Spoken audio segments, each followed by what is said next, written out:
Hello everyone, welcome back to my channel. Today in this video I am going to show you how to make a paper umbrella. Before we get started, don't forget to subscribe my channel and hit the bell icon. So let's get started.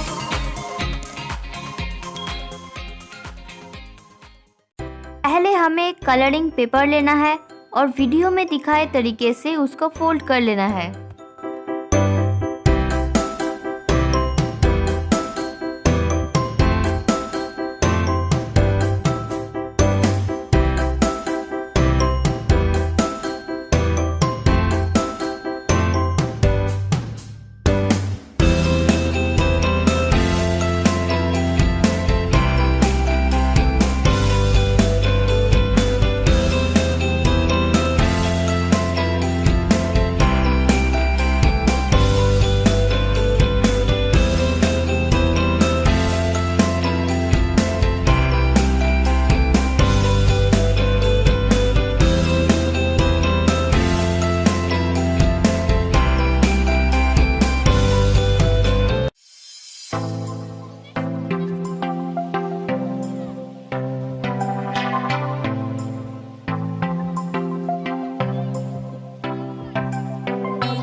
अब pencil से mark कर लो और काट लो।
एक stick को paper में insert कर दो और उसके ऊपर मोती लगा लो।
अम्ब्रेला को डेकोरेट करने के लिए कुछ हार्ट शेप की पेपर कट कर लो और चिपका दो। नाउ हमारा पेपर अम्ब्रेला रेडी है।